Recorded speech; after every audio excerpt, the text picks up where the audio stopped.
Now we're joined from Tehran by Asia One Bureau Chief Pakistan, Anas Mallick. Thank you, Anas, for joining us. Anas, what is the atmosphere on the ground and how large is the turnout for Ayatollah Khamenei's procession? Is it as expected or below the expectations or above? Well, Fiza, I was in Qom earlier today. We have been reporting on Asia One with regards to the turnout, and I think one must, help but can't notice enough that the turnout was beyond expectations. I think, in my personal opinion, as someone who has covered the funeral procession here in Tehran, the funeral prayers in Tehran, then the funeral procession in Tehran, and now today's funeral prayers followed by the funeral procession in the second holiest city for Shia Islam in Qom. I think the procession and the funeral prayers in Qom, by virtue of the numbers, were far, far bigger. It would not be wrong to say. I think, based on my personal experience, to give you a sense, the adjoining roads and lanes to the Imam Khomeini Musalla, where in Tehran the funeral prayers were held, they were packed to about 4 kilometers, around roughly 4 kilometers. The mosque where the funeral prayers were held today in Qom, the Jamkaran Mosque, and all the way to the Roza of Bibi Masuma in Qom, that's about a 9-kilometer stretch.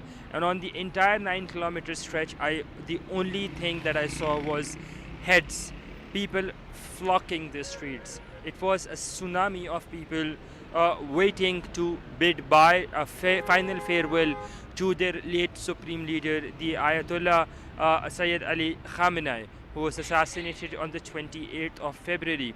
Now, people were charged, angry, anguished, and I think it would, in my personal assessment, given that the city of Qom serves as a place for the ulemas or Shia religious scholars, and it has the biggest university for Shia religious or Shiite religious scholars, we saw much more anguish and anger, call for avenging the death of the Ayatollah than we saw, comparing it to what we saw in Tehran.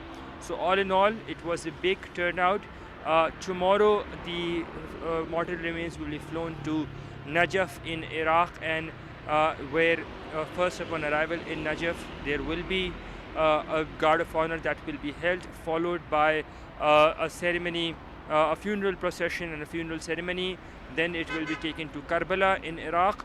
And then following both the funeral prayers being held in Karbala and in Najaf, the body will then be flown back on Thursday morning to Mashhad, where the late Supreme Leader of Iran, the second Supreme Leader of Iran, will be laid to rest. But to give you a bit of context, people say and authorities believe that the funeral prayers and procession in Mashhad will be even bigger than the one that was in Tehran on Sunday and in Qom today. Fiza? All right, Anas, did you notice authorities trying to manage journalists, what they cover and what not? And what does that tell you about the government's priorities, if there is any management by the authorities? I think it would be wrong to say that the government was trying to manage journalists. They were not trying to manage journalists at all.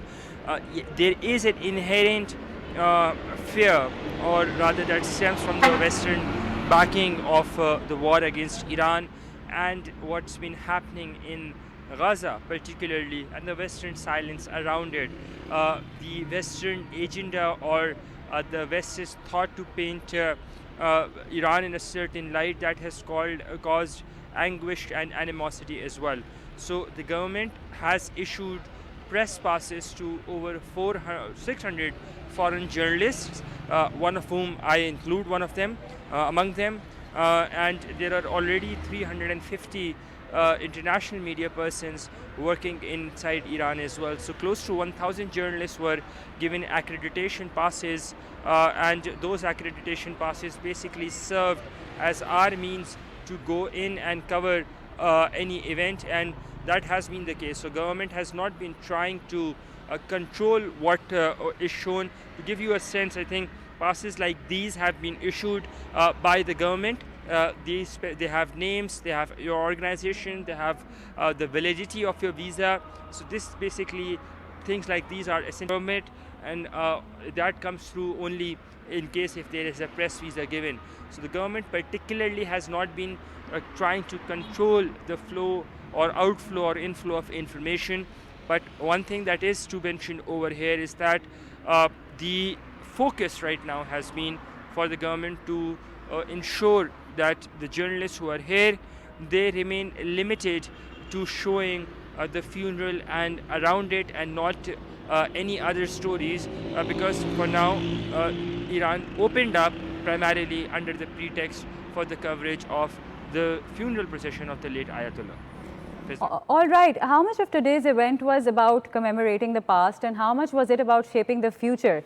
As well as, was this funeral intended as a display of unity? And if there was any evidence that you saw that supports this, or you saw messages that complicate it? Certainly not. I think the message of unity is quite evident. It is quite prevalent. If there is one thing that the Trump administration and Israel and the United States in their joint attack or through their joint attack have done, is essentially give a new leash of life to the Islamic regime, to the Islamic government here in Iran. The people might not be happy with their government, but they refuse to bow down or to be intimidated or bullied by anyone. And by anyone I mean including superpowers, and that is why they continue to ferociously rally behind their government. And that is why we saw what we saw, the visuals. Just to give you a sense, people who used the metro in Tehran on the day of the funeral were 7 million. That means 100,000 people were the ones who used Tehran metro. The estimates for the funeral procession in Tehran that was held yesterday, they've been released by the government at 15 million. 15 million people participated in that. Remember, Iran's entirety of the population is 90 million. Today's funeral procession in Qom was far bigger than that of in Tehran. We still do not have a number, and the one that is supposed to happen in Mashhad day after tomorrow, it is expected to be even bigger. So in terms of management, the government does deserve a pat on the back, but in terms of messaging, it is not just limited to any particular just another prayer. It might not talk about the future particularly, but it does have some relevance when it comes to the future, and that is that in case if someone tries to sway away from what the past precedence has been, they would be met with a fearsome opposition, and that opposition begins from the holy city of Qom itself. Fiza? All right. Thank you so much, Anas, for joining us and giving such insights.